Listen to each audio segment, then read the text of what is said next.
Então tá, pessoal do grupo, quando estiver pronto aí, a hora que tiver o professor Renato liberar a gravação, vocês podem começar, tá? Tá gravando.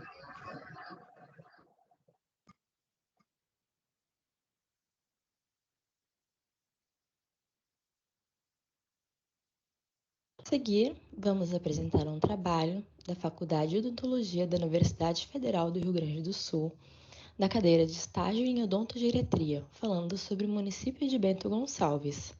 Nosso professor tutor é o professor Alexandre Bulgarelli.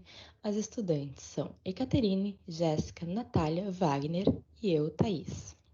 A seguir, apresentando um panorama do município com seus dados demográficos. A população estimada de Bento Gonçalves gira em torno de 121.803 pessoas.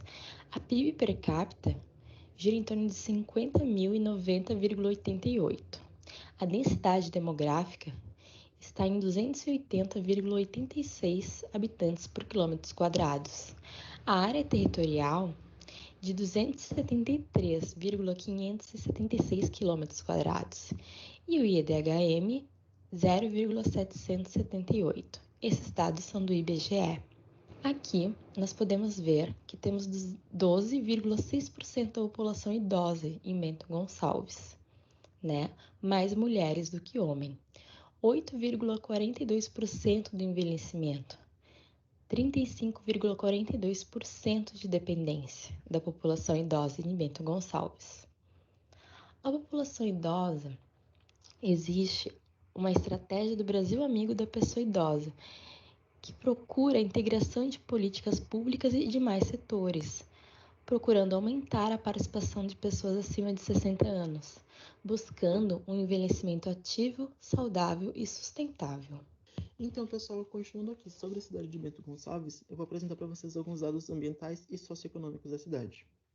Então, sobre a ambientação da cidade, a gente tem que 86,9% das residências têm saneamento básico adequado, que 74,5% das vias públicas são urbanizadas, isso é, elas possuem bueiro, calçamento, pavimentação e meio-fio. E esses dois indicadores eles são importantes quando a gente pensa em termos de desenvolvimento da cidade, o quão desenvolvida a cidade é. Sobre o trabalho e renda, 51.841 pessoas estão ocupadas na cidade, isso fecha 43,5% da população. E em 2010, cerca de 19,6% da população estava em situação de pobreza extrema. Né? Partindo então para a educação, em Bento Gonçalves a taxa de escolarização nas idades de 6 a 14 anos é de 96,6%, é uma taxa bastante alta. Em 2017, Bento Gonçalves estava entre os 10 municípios no Rio Grande do Sul que mais tinham registrado evasão escolar, teve 58 mil registros. Bento Gonçalves tem 47 escolas de ensino fundamental e 12 escolas de ensino médio, e em 2010 a taxa de analfabetismo em pessoas com 15 anos ou mais era de 2,23%. Bom, seguindo aqui, a gente vai para a parte que a gente pode falar um pouco da saúde em Bento Gonçalves, sobre o quão disponível está esse serviço. A gente tem aqui na atenção primária, então, 4 UBSs na zona rural, 18 UBSs na zona urbana, nas quais 12 contam com equipes de estratégia da saúde da família, um espaço de saúde do idoso e ainda uma unidade móvel de saúde. E aqui a gente traz uma fotinho que é da equipe de saúde da família Santa Helena. Agora, quanto à atenção especializada, possui uma unidade de pronto atendimento, um pronto atendimento, um centro de referência materno-infantil, 3 centros de atendimento psicossocial, um centro municipal de fisioterapia, um serviço de atendimento especializado e centro de testagem e aconselhamento e um serviço de assistência domiciliar, SAT. Imagem da unidade de pronto atendimento. E quanto aos atendimentos especializados, possui serviços de apoio como laboratório de análises clínicas, raio-x, mamografia, eletrocardiograma, audiometria e especialidades médicas também estão disponíveis, por atendimento próprio ou serviço comprado, terceirizado. A Secretaria Municipal da Saúde também atende diversas áreas especializadas, como dermatologia, endocrinologia, pediatria, nutrição, fonoaudiologia e entre outras. E os serviços terceirizados incluem radiologia, oftalmologia, cirurgia vascular e otorrinologia. Atenção hospitalar. Hospital filantrópico, conveniado pelo SUS, com leitos destinados aos pacientes do SUS. E Comunidade Terapêutica Rural de Bento Gonçalves. E quantos medicamentos estão disponíveis em 5 farmácias municipais? Imagem do hospital encontrado em Bento Gonçalves. Agora a respeito da saúde bucal. E quanto ao atendimento odontológico, possui 9 ISF com atendimento diário, 10 UBS com atendimento diário, UBS rural com 2 turnos por semana e o Centro de Referência Materno-Infantil, atendimento de crianças de 0 a 2 anos, uma vez por semana. E quanto a CELS, possui serviços especializados e de média complexidade.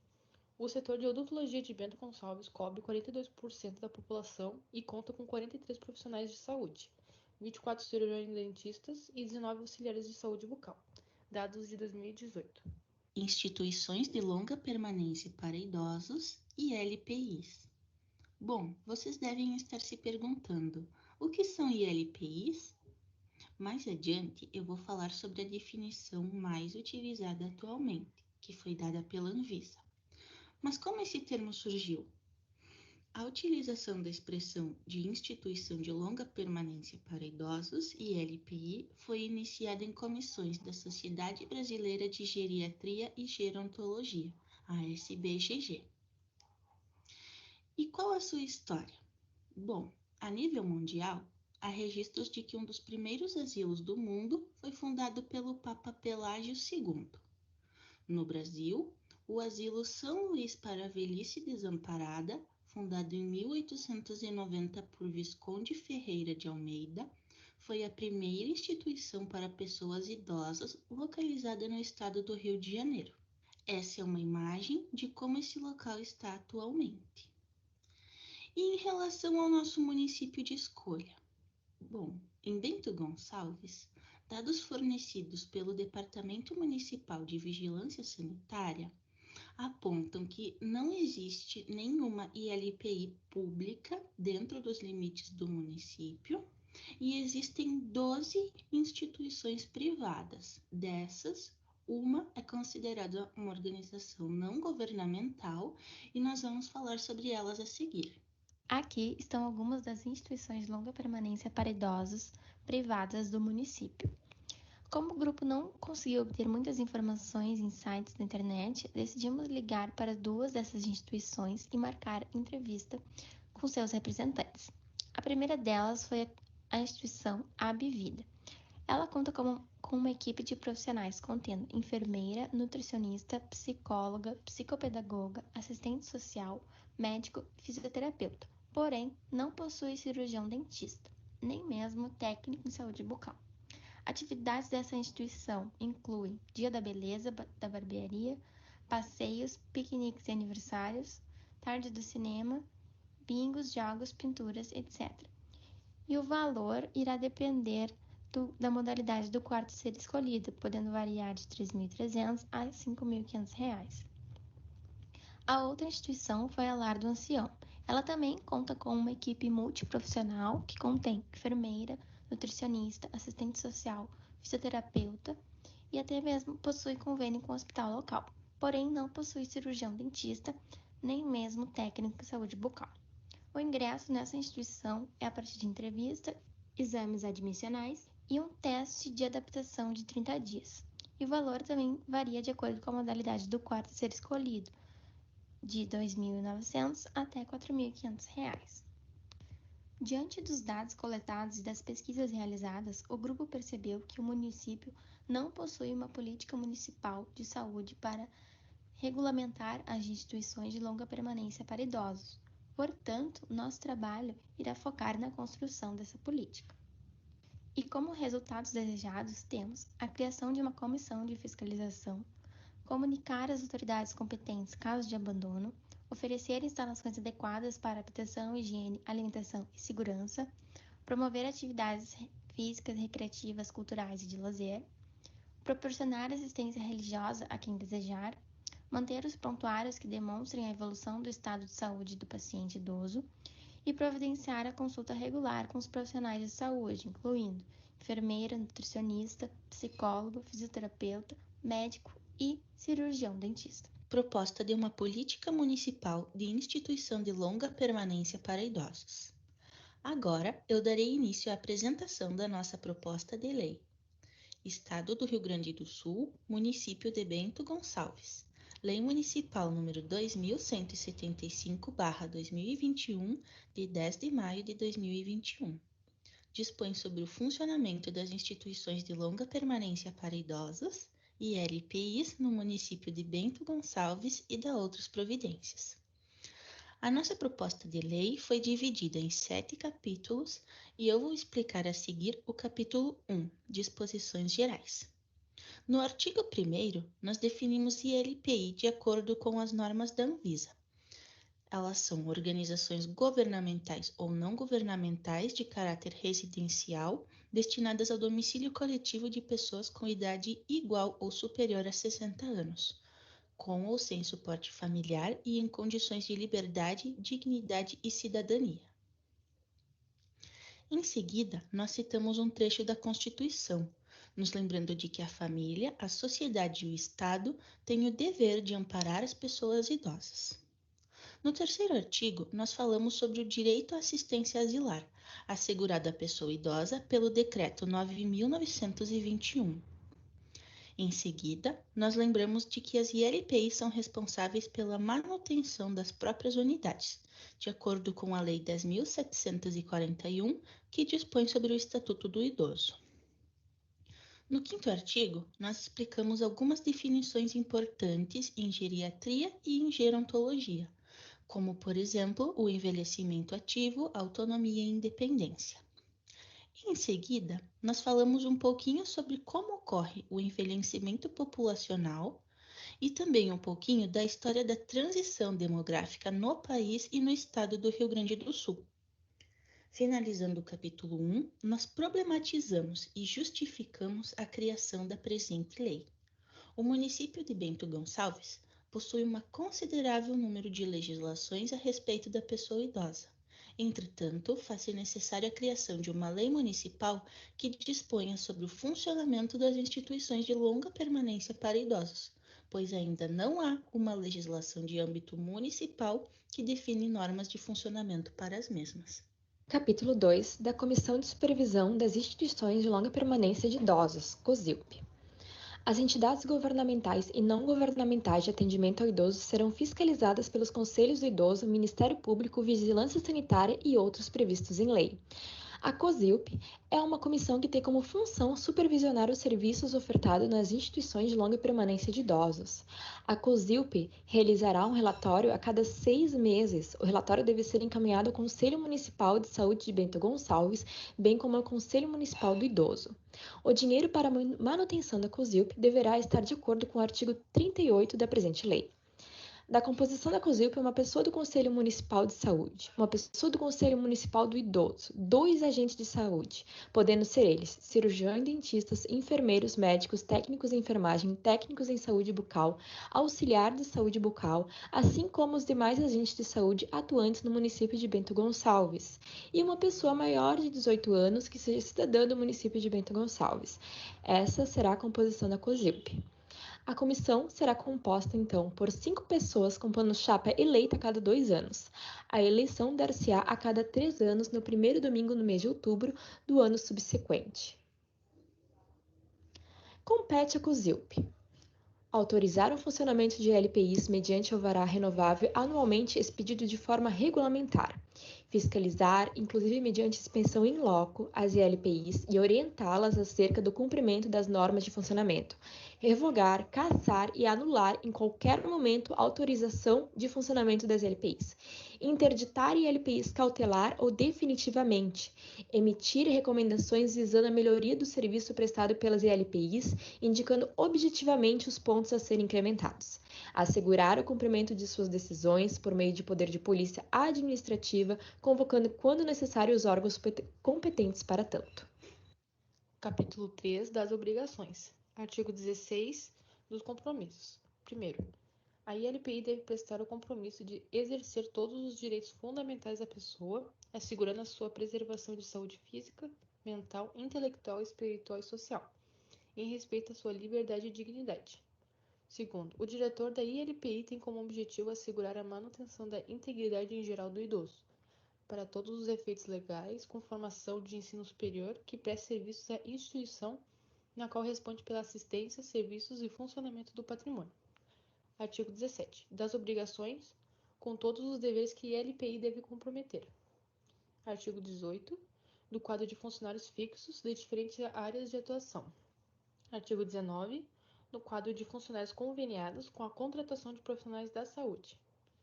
As ILPIs devem ser divididas por modalidades por grau de dependência do idoso, para que recebam os devidos cuidados conforme as suas necessidades. As 3 modalidades são 3. Modalidade 1, grau de dependência 1, modalidade 2, grau de dependência 2 e modalidade 3, grau de dependência 3. Bom, então seguindo aqui a apresentação do nosso projeto de lei, a gente tem o capítulo 4, no qual a gente vai falar sobre as condições e requisitos para funcionamento das ILPIs no município de Bento Gonçalves, né? Por primeiro, é importante a gente ressaltar que, para funcionar, a ILPI ela vai depender de uma autorização que ela é dada pelo Conselho Municipal do Idoso e pela Comissão de Supervisão das ILPIs, né? Sem essa autorização, ela não pode funcionar. Essa autorização, ou a renovação dessa autorização de funcionamento, ela depende de toda uma documentação que ela deve ser encaminhada ao Conselho Municipal do Idoso. Dentro da documentação assim encaminhada, a gente tem um alvará de localização e funcionamento, um alvará de uso e ocupação do solo, um alvará da Vigilância Sanitária Municipal, um auto de vistoria do Corpo de Bombeiros, um registro da entidade perante o Conselho Municipal do Idoso e perante a Comissão de Supervisão das LPIs, um projeto que tem que ser subscrito por um profissional habilitado que ateste que o imóvel apresenta condições adequadas de habitabilidade, de higiene, de salubridade e de segurança, um atestado de antecedentes criminais dos representantes legais da entidade, um plano de atendimento que preenche os requisitos da lei e, por último, uma cópia de um diploma de curso superior do responsável técnico pela ILPI, né? Além dessa documentação, que é mais burocrática, a gente também tem uma parte mais prática de documentação que consiste num plano de atuação da ILPI. Esse plano de atuação tem que ter 6 requisitos, que estão aqui descritos. São usados a organização social da empresa, indicando o representante dos seus sócios, dados do responsável técnico pela ILPI, um croquis, que é um modelo, uma planta, enfim, do espaço a ser utilizado, a capacidade máxima da ILPI, os recursos humanos e também recursos materiais necessários para o funcionamento da ILPI.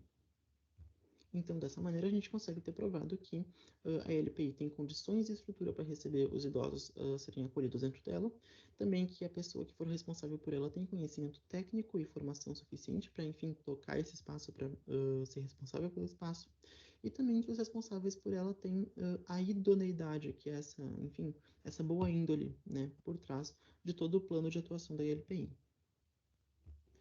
E, além disso, a gente tem aqui nesse capítulo a comissão de supervisão das LPIs, ela pode entrar durante esse processo de elaboração dos planos de atuação num caráter bastante auxiliar, né? Ela pode ajudar nesse processo de análise e de planejamento de onde a LPI pretende se estabelecer, e ela também vai poder atuar, quando for necessário, nos processos de regularização das LPIs, caso seja notada alguma irregularidade nela.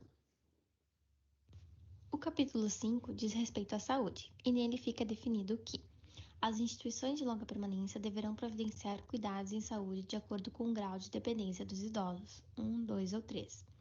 Deverá ser realizada, de acordo com as necessidades da pessoa idosa, a promoção de cuidados médicos, fisioterápicos, psicológicos, odontológicos, de enfermagem e farmacêuticos, além de outros que se fizerem necessários. Os cuidadores deverão ser responsáveis por dispor das medicações no horário correto, conforme a orientação do médico ou do cirurgião dentista. E a assistência médica hospitalar do idoso residente deverá ser sempre realizada em hospital. O capítulo 6 diz respeito à saúde bucal, e nele constam artigos que definem que as instituições de longa permanência para idosos são responsáveis pela atenção ao idoso, portanto devem assegurar o direito de acesso às ações e serviços de saúde bucal para esse público. As instituições ficam obrigadas a oferecer aos idosos o serviço odontológico para a prevenção e promoção de saúde bucal, tais como orientação sobre técnicas de higiene bucal, aplicação tópica de flúor, avaliação diagnóstica e encaminhamento para atendimento especializado, de modo a integrar a avaliação e planejamento do atendimento multiprofissional de acordo com as necessidades individuais de cada idoso em relação ao seu estado de saúde bucal. Também ficam obrigadas a incorporar um técnico em saúde bucal em seu quadro de profissionais permanentes, de modo a assegurar que as ações preventivas em saúde bucal sejam realizadas conforme previsto no Estatuto do Idoso. Também deverá ser realizada uma visita do cirurgião dentista da UBS correspondente ao território em que cada instituição pertence, no mínimo a cada 3 meses, em que realize consultas preventivas com exame clínico extra e intraoral e contribui na elaboração do planejamento e organização de ações de promoção de saúde bucal que serão realizadas pelo técnico de saúde bucal, assim como deverá realizar o encaminhamento do paciente para o atendimento em consultório, caso necessário. Junto ao prontuário do residente, deverá constar seu histórico odontológico e suas necessidades em saúde bucal, assim como mantido o controle da marcação das consultas com seu cirurgião dentista regular ou de encaminhamento para serviços especializados, quando necessário. A instituição deverá se responsabilizar pela distribuição de suprimentos para higiene bucal, que incluem escovas de dentes, creme dental, fluoretado e fio dental. Os idosos deverão receber orientações sobre as técnicas de escovação e higienização e, quem necessitar, deverá receber auxílio do técnico em saúde bucal no momento da higiene oral. E, por fim, a instituição deverá oferecer acolhimento e apoio psicológico para pessoas idosas traumatizadas com seu histórico em saúde bucal e ou de atendimentos odontológicos. Capítulo 7. Disposições finais. No primeiro artigo do último capítulo, nós falamos sobre a necessidade de profissional de saúde vinculado à equipe de trabalho estar devidamente registrado no seu respectivo conselho de classe. Em seguida, falamos um pouquinho sobre o trabalho voluntário, de acordo com a Lei 9.608. Em seguida, falamos um pouco sobre os recursos financeiros.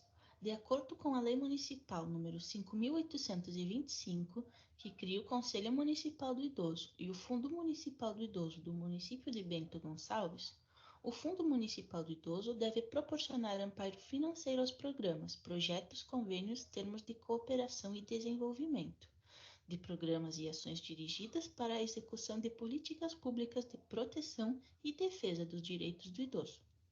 Lembrando que as despesas decorrentes das adequações para a execução da presente lei são de inteira responsabilidade da própria ILPI. Bom, pessoal, seguindo aqui a parte das disposições finais, a gente tem a parte que a gente vai falar das infrações por parte da ILPI. A gente tem aqui o não cumprimento de requisitos para funcionamento, a permanência de idoso em situação degradante ou de negligência por parte da instituição, a falta de contato da instituição com os familiares, caso os familiares deixem o idoso em negligência, né? E também a concessão por parte da instituição para hábitos insalubres dos idosos. Por exemplo, fumo e consumo de bebidas alcoólicas, mas vale lembrar que existem casos em que existem concessão a esses hábitos desde que haja acompanhamento ou autorização médica. Bom, sobre as penalidades, então, e a regularização que a LPI pode passar, caso seja anotado alguma infração. A gente tem a anulação do documento que libera a instituição para funcionamento, a gente tem uma multa de 3 salários mínimos ao responsável pela instituição, e também tem a doação de 10 cestas básicas a famílias em situação de vulnerabilidade no município de Bento Gonçalves. A ILPI, se for de interesse dela, poderá fazer a regularização dela, né, refazer as vistorias e a documentação necessária para funcionamento, e só poderá voltar a funcionar depois que for apresentado um novo plano de funcionamento. Bom, essa lei, então, ela entra em vigor a partir da data de publicação dela. A gente tem aqui um pouco das referências que a gente usou, tanto para conseguir os dados da cidade de Bento Gonçalves, quanto para, enfim, usar alguma legislação que já tenha existente sobre as LPIs. E o grupo agradece a atenção de todos e se coloca à disposição para responder, enfim, dúvidas, questionamentos e críticas. Obrigado a todos.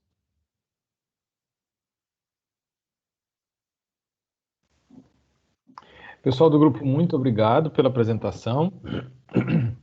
Vocês viram que o grupo de Bento, o grupo trabalhou um pouquinho diferente do primeiro, né? O primeiro trabalhou uma questão de um plano municipal amplo e focou em algumas situações do idoso, e o grupo de Bento trabalhou a questão do idoso vulnerável e trabalhou dentro dessa questão de vulnerabilidade algumas questões da saúde bucal. Então foram assim duas perspectivas interessantes, né, que os grupos construíram.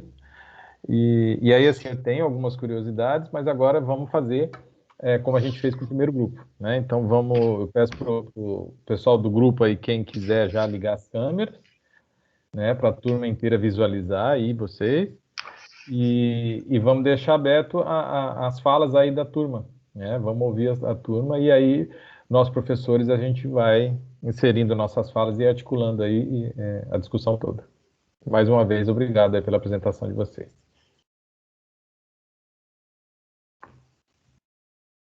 Eu tenho uma questão que me chamou bastante atenção, porque vocês falaram que não tem nenhuma ILPI pública, né? Tem uma que é ONG.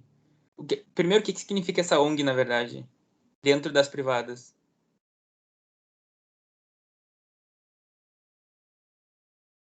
Oi, boa tarde. Então, não tem nenhuma ILPI pública aqui em Bento, nem municipal, estadual, nada. E tem essa ONG. Ela também, os moradores também precisam pagar uma mensalidade, né, assim como as demais privadas, mas a mensalidade dela é um pouquinho inferior às outras, pelo que a gente pesquisou. E ela também, ela é inscrita em alguns programas municipais e ela recebe uma certa ajuda. E as outras, até onde eu pude ver, nenhuma é inscrita em algum programa. E fora essa, você sabe de alguma parceria público-privada entre as privadas para ter atendimento para as pessoas que não têm condições de pagar as privadas? Tem, não sei se alguém quer falar, mas tem uma legislação municipal que dá um auxílio todo mês, repassa um auxílio para a ILPI, dependendo do grau de dependência daquele idoso, né? Vai ser um valor diferente para cada idoso. E sim. aí, existe essa lei municipal. Não sei se era isso. Sim, é isso. Obrigado, Tim. Pessoal, eu também queria falar um pouquinho. Eu queria dizer que foi muito bom o trabalho. E eu queria saber também por que vocês escolheram Bento.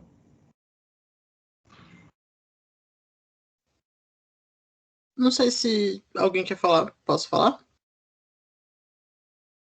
Bom, então é uma linha um pouquinho parecida, talvez, com a linha do grupo de Passo Funda, porque a gente tem integrante do grupo que mora lá, que no caso é a Nath, e também porque a gente, enfim, queria ter a possibilidade de fazer sobre alguma cidade que tivesse alguém do grupo que morasse nela, porque, enfim, acho que torna o contato da gente um pouco mais próximo com a cidade que a gente for trabalhar.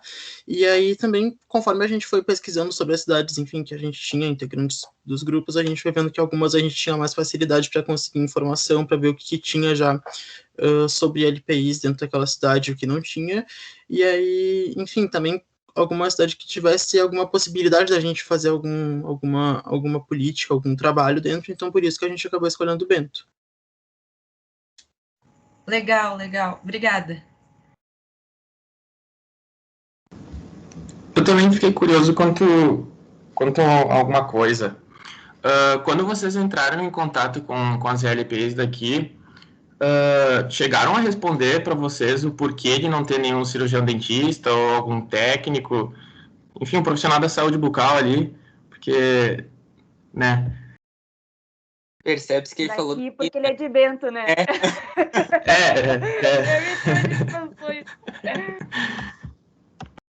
Oi, Jonas, eu acho que eu posso te responder. Eu entrei em contato com esses dois lugares, né? E aí eu me identifiquei, eu falei que eu era estudante de odontologia e eu vi que as duas mulheres que me atenderam, elas ficaram um pouco assustadas até comigo quando eu fiz essa pergunta em relação à saúde bucal. Eu acho que é uma coisa que eles não estão acostumados. Eu acho que é que nem Passo Fundo, por exemplo, não consegue integrar a boca com o resto do corpo, sabe? Então, a gente conversou com aquela ONG e com a outra que é considerada a melhor da cidade. E nenhuma das duas tem esses profissionais. Entendi. Obrigado, Nath. Boa tarde. Só para ver se eu entendi direito, todos esses capítulos das comissões, foram vocês que criaram? Então a minha pergunta vai nisso, assim, como é que foi para vocês fazer esse trabalho? E como é que vocês se orientaram, assim, para fazer essas regras, essa lei, pegaram alguma coisa como modelo? Porque eu fiquei chocada, assim, sabe? Foi mais de curiosidade mesmo. Não, na moral, eu acho que era uma coisa que dava para levar até para a prefeitura aqui mesmo, dá ideia e entrega o projeto pronto, sabe? Ficou muito bom. Obrigada, gente. Se vocês quiserem ler, ela vai levar alguns minutinhos de leitura, ela tem 16 páginas, mas eu recomendo. E o professor tá rindo. E, enfim, a gente olhou outras legislações que já existem, tanto em relação a ILPIs, quanto em relação à população idosa. Por exemplo, Caxias do Sul, que aqui do lado, tem uma legislação, né, sobre ILPIs, e outros tantos municípios do Brasil. Aí a gente olhou o que elas abordavam, né, o que era considerado mais importante, essas coisas. Sim, daí adaptaram também para a cidade, né? E foi trabalhoso? Como é que foi para vocês fazer esse trabalho? Uma visão do grupo, assim. Eu queria falar um pouquinho que é uma coisa que, assim, foi muito legal de fazer, mas é trabalhoso e é diferente, porque, enfim, eu acho que, não sei se alguém aqui já teve contato com alguma coisa da área do direito, ou se, enfim, já pensou na ideia de um dia produzir alguma coisa parecida com uma lei na vida, exceto, talvez, alguma coisa que chegue perto ali no trabalho que a gente faz na cadeira de gestão. Mas é isso, é um trabalho muito diferente de fazer, mas que foi muito legal. E aí é interessante a gente ter, enfim, essa legislação que a Nath falou, por exemplo, aqui de Caxias, que a gente pegou para se inspirar. Tem também uma outra lei, que ela é da cidade de Guarujá, lá em São Paulo, que é uma das legislações mais completas que a gente achou em pesquisa, enfim, falando sobre isso. Então, foi trabalhoso, mas foi muito legal de fazer. Legal, ficou muito show. Parabéns, grupo. Deixa eu aproveitar esse gancho que foi colocado aí. Eu queria, bom, vocês colocaram, né, que vocês se espelharam em outras legislações de outros lugares, aí de Caxias, de Guarujá, mas a minha pergunta vai ser no sentido assim, vocês acham que nessa proposta de vocês conseguiram avançar em relação aos modelos que vocês tinham, ou vocês acham que não deu para avançar muito em função dos limites impostos pelo tamanho do município, pelas questões financeiras, políticas, ou vocês acham que daria para avançar mais do que vocês já fizeram, mas tiveram que se conter em função de uma realidade? Como é que foi esse processo aí? Que, aliás, meus parabéns, achei bem interessante, eu acho que é um desafio enorme, né? Pensar o projeto nesse sentido aí, de ser um projeto de lei, e aí eu acho que, complementando o que o Wagner colocou, na verdade, não cabe, quer dizer, não sei se cabe ou não cabe, mas acho que cabe mais a um vereador apresentar, né? Daqui a pouco apresentar para um vereador da cidade, eu não sei se o próprio prefeito pode apresentar projeto de lei dessa natureza, assim, acho que até que pode, né? Não sei, isso não sei, realmente não sei.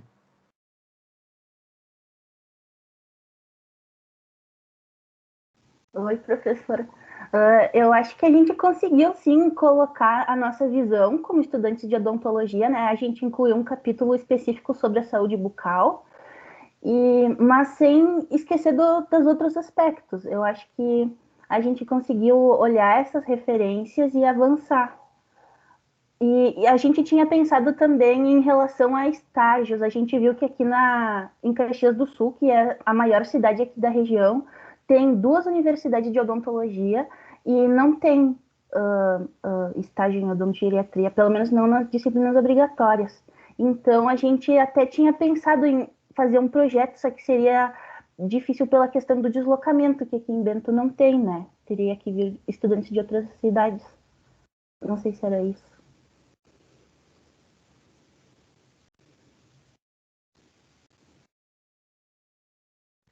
Eu queria só assim, fazer alguns comentários também. E assim, primeira coisa, assim, eu fiquei só 86%, só não, né? 86% do município tem saneamento adequado, né? Aí eu fiquei pensando, olha só, Bento é uma cidade pequena, né? O IDH é alto, economicamente, né? O PIB é alto também, e de repente a gente tem aí quase que 1/3 da população em situações de não ter um saneamento adequado, né? Interessante isso, assim, da gente pensar. E outra coisa que eu achei interessante, assim, é que 20% da população está em pobreza extrema. né? E esses 20% a gente pode investir, não estou dizendo para fazer isso agora, mas eu digo assim, se a gente investigar, a gente vai ter uma porcentagem de idosos grande aí, né? Nessa situação de extrema pobreza. Então, assim, só para contextualizar um pouquinho, assim, lógico, eu acabei puxando para o lado mais triste da história, mas, assim, vamos pensar na coisa interessante que vocês trouxeram, né, e muito interessante.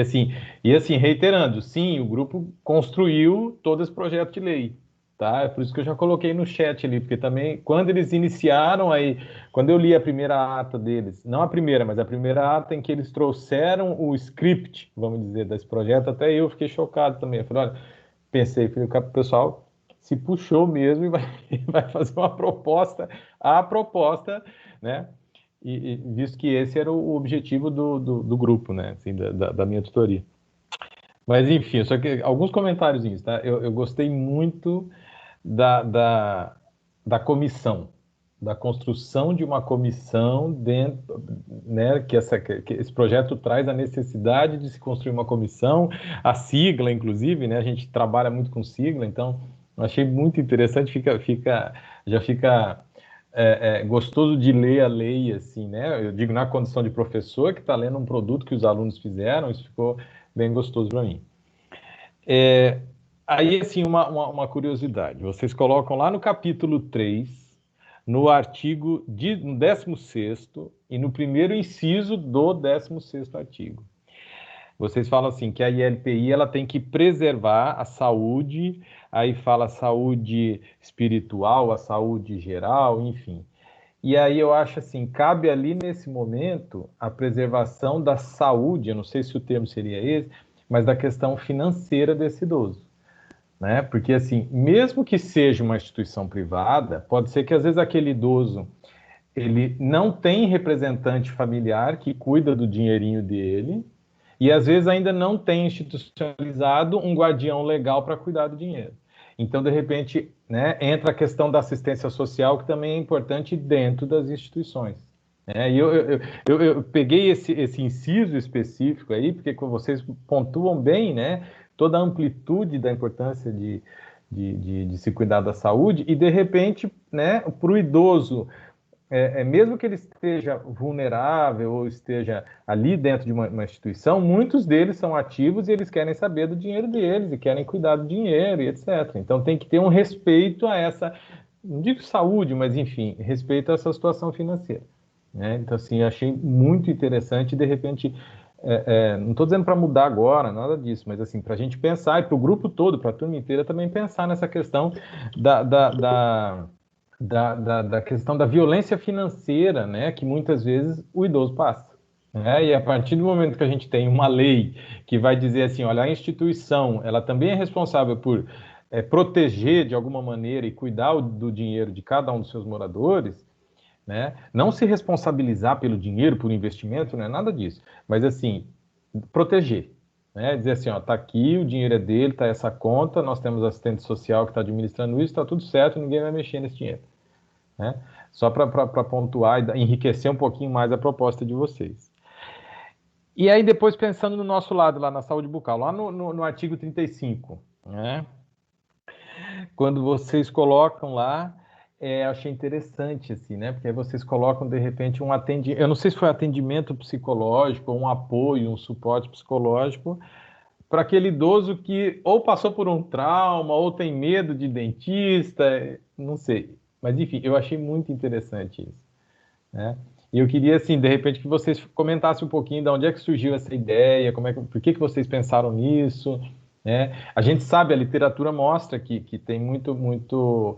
O idoso passa por uma história toda, né, em relação à saúde bucal, e nesse meio tempo, principalmente a geração que a gente ainda encontra, foi muito traumatizado no passado com a questão das técnicas odontológicas.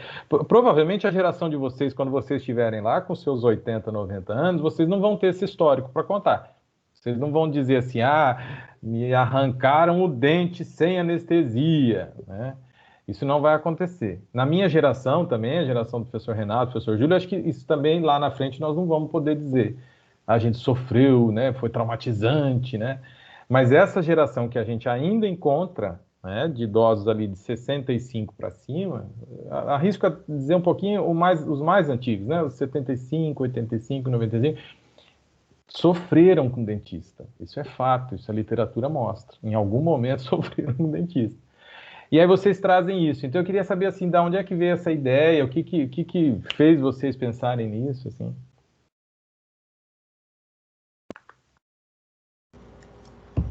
Estão me ouvindo? A gente pensou mais por esse lado mesmo. E porque a maioria das clínicas tem o psicólogo e também o psicopedagogo, né? Daí poderia fazer essa interação, assim, inserir esse assunto de saúde bucal no atendimento psicológico.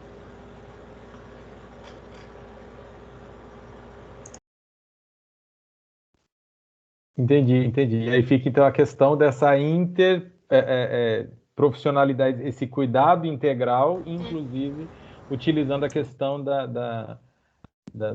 pessoal da psicopedagogia e da psicologia dentro da psico... eu falei errado, né? Depois a gente vê na gravação aí. Da psicologia na rede, né? Muito legal. Parabéns.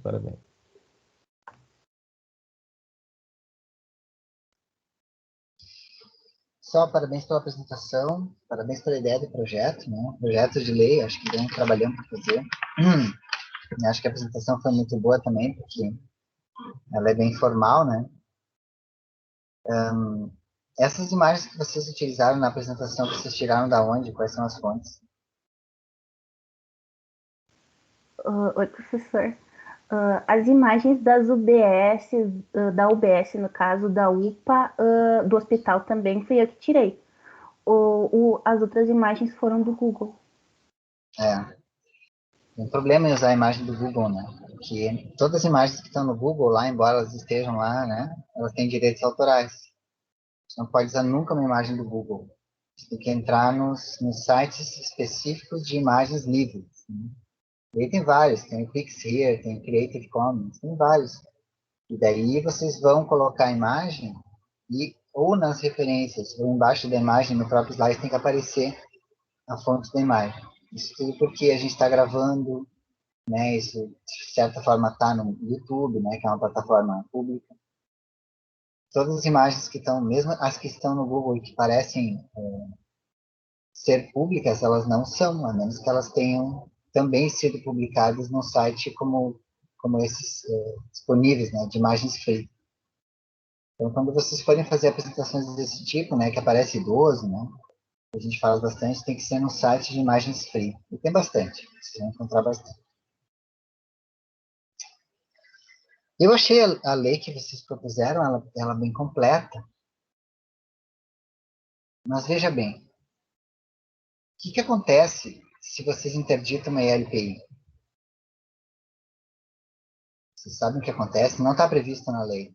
Não está previsto o que vai acontecer com os idosos daquela LPI. Tem que estar previsto na lei. O que acontece quando interdita uma LPI?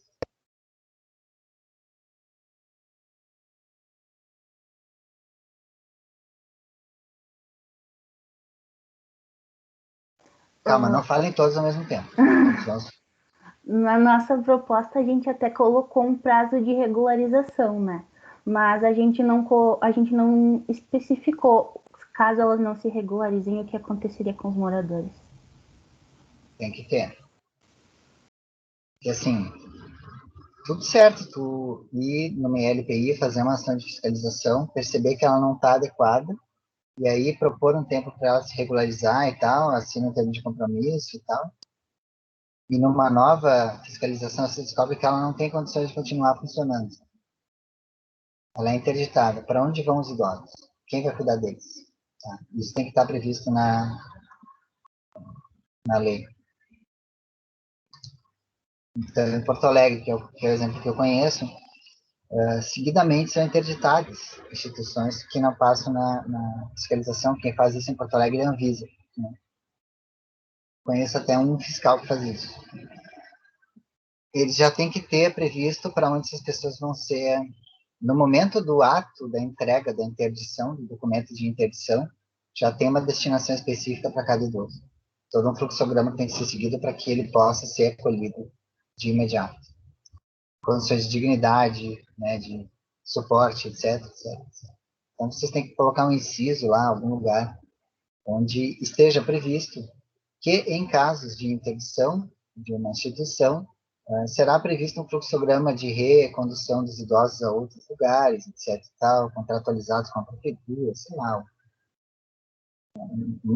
uma garantia, assim, de suportar essas pessoas, né, porque elas são vítimas de uma situação, elas estão ali porque estão dependentes, né?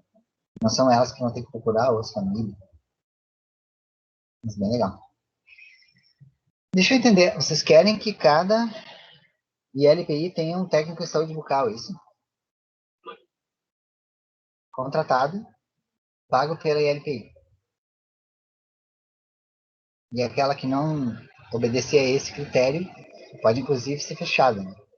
Que não está obedecendo o critério da presença de um profissional de saúde bucal. Foi isso que eu entendi da lei. É isso?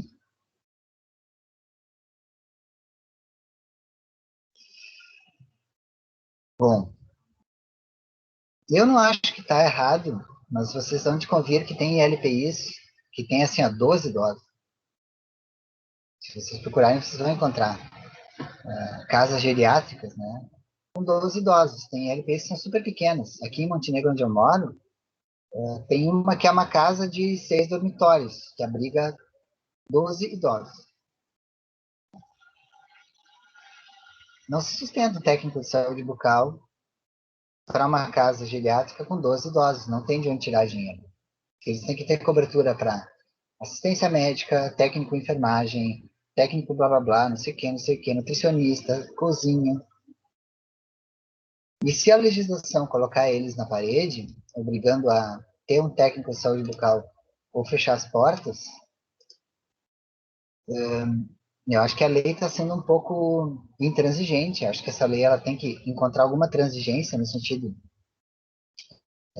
de esse profissional ser contratado de uma forma em parceria entre LPIs, quem sabe, né? A cada tantos idosos tem que ter um técnico de saúde bucal, por exemplo. Então, digamos que 13 LPIs vão ter um técnico entre as 13 e vão pagar as 3, né, conforme a demanda, sei lá, né?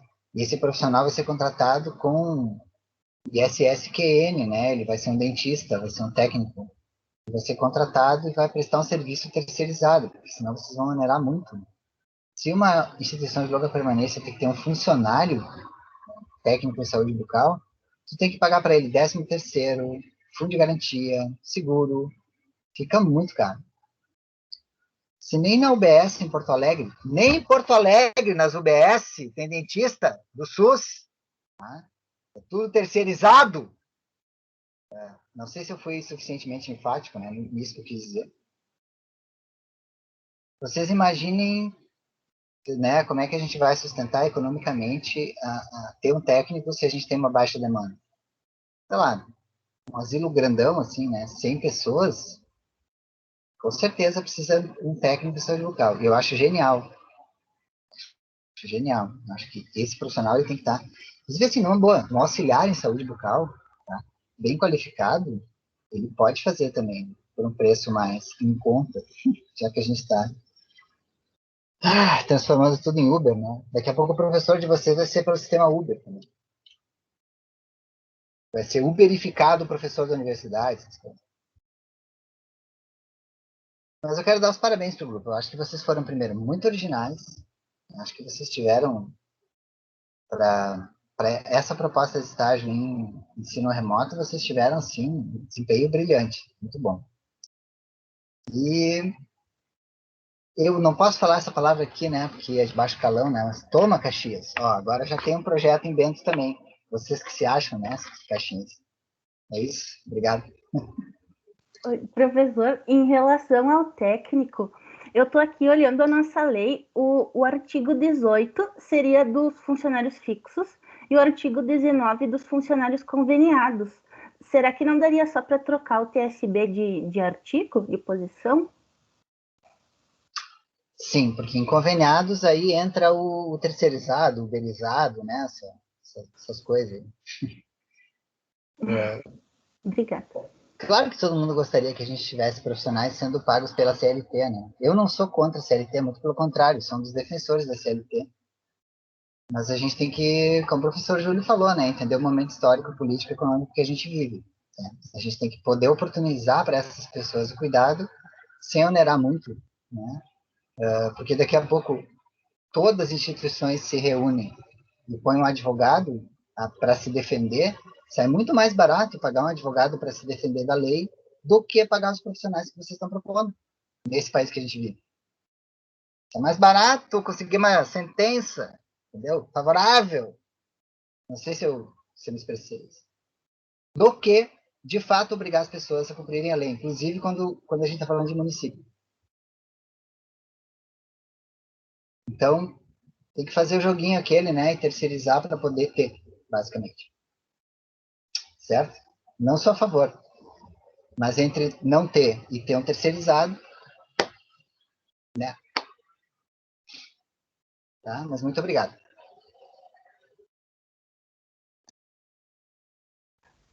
O professor Júlio levantou a mãozinha ali, ó. Tá aqui no chat. Pode falar, professor Júlio. Tá, eu vou tentar ser breve, mas acho que vai ser um pouco difícil, mas vou tentar. Primeiro, pelas provocações do Renato. Quero dizer para ele que uma coisa é tu ter uma lei já aprovada e instituída, como na cidade de Caxias, e outra coisa é ter um projeto de lei, tá? Que é o caso de Bento. Então, Bento vai ter que se puxar muito ainda para aprovar isso daí, tá, Renato? Estou muito atrás ainda de Caxias. Isso é uma briga entre Caxias e Bento, tá? Quem é de Bento sabe o que eu estou falando e quem é de Caxias sabe o que eu estou falando também. Mas tudo bem. Não, mas acho que a questão central... Bom, tem duas questões importantes aí. Primeiro, que é essa questão da concepção das instituições de longa permanência, né? E o espaço que elas ocupam dentro da política de assistência social ou da desassistência social que se tem no Brasil. Tá? Então, por exemplo, os dados iniciais que vocês colocaram ali, que tem 12 instituições, sei lá se é isso mesmo, é 12, né? De longa permanência, todas elas são privadas, nenhuma pública. Esse é o primeiro ponto que a gente tem que pensar muito bem. Isso não é em Bento, isso é em todo... Assim, Porto Alegre não tem nenhuma pública, porque é Porto Alegre. Né? Pública não tem nenhuma. No estado do Rio Grande do Sul, eu não sei se tem alguma pública. No Brasil, não tenho ideia quantas públicas tem. Então, o fato é que tem uma lacuna, tem um vácuo muito grande aí na questão da assistência social, e aí, ao mesmo tempo que nós somos um país em que a grande maioria da população é pobre, pessoal, é pobre. Então, tem uma grande parcela desses idosos que vão envelhecer e continuar sendo pobres, vivendo de salário mínimo, e agora nem com salário mínimo, né? Com a mudança da Previdência, quem ganhar o salário mínimo vai ser um privilegiado. Isso se conseguir viver até lá. Então, essa é uma questão que a gente tem que pensar, né? Qual é o papel dessas instituições, ou deveria ser o papel do Estado, Estado, que eu digo é governo, nação, né? Para pensar em política de assistência social às pessoas idosas que estão envelhecendo abaixo do nível da pobreza. Será que essas instituições filantrópicas vão dar conta disso? Será que as famílias vão absorver? Ou será que essas pessoas vão ficar jogadas, como hoje muitas estão, nos barracos aí nas vilas, né, nas favelas, e muita gente vivendo de ajuda de vizinhos, porque o Estado está ausente. Então, essa é uma questão importante que a gente tem que pensar. Tá? Então, por isso, voltando, e aí eu fiquei pensando, e talvez, Alexandre, um desafio para ti, para os próximos grupos, da gente pensar uma proposta de, por exemplo, de instituição de longa permanência pública, projeto de uma instituição pública, como é que poderia funcionar, como é que ela poderia se articular, como seria o financiamento, que tipo de profissionais, qual é a articulação com o SUS que deveria ter uma instituição dessas, né, dentro do que seria um projeto inovador, né, e que, obviamente, entra num vácuo, né, que hoje tem na política de assistência social no Brasil, do meu ponto de vista. Tá?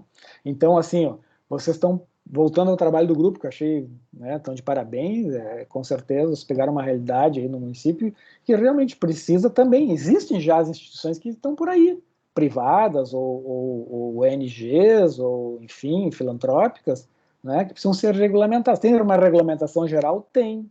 Tem a vigilância sanitária que fiscaliza? Tem.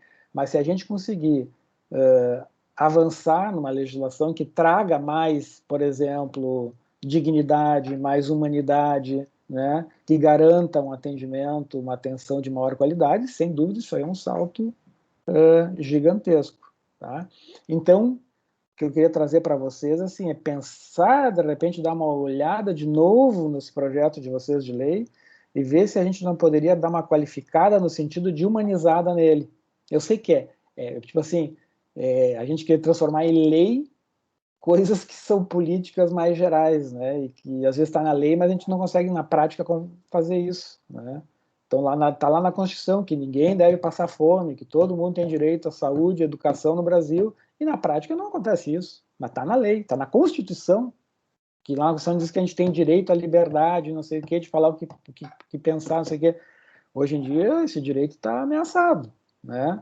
Então as coisas estão na lei, mas não necessariamente isso é garantia de que aconteça na prática, certo? Então, assim, isso que o Renato coloca, nós botar na lei, por exemplo, tem que ter um TSB, não sei o que. Bom, mas, cara, na prática isso pode inviabilizar a própria instituição, né?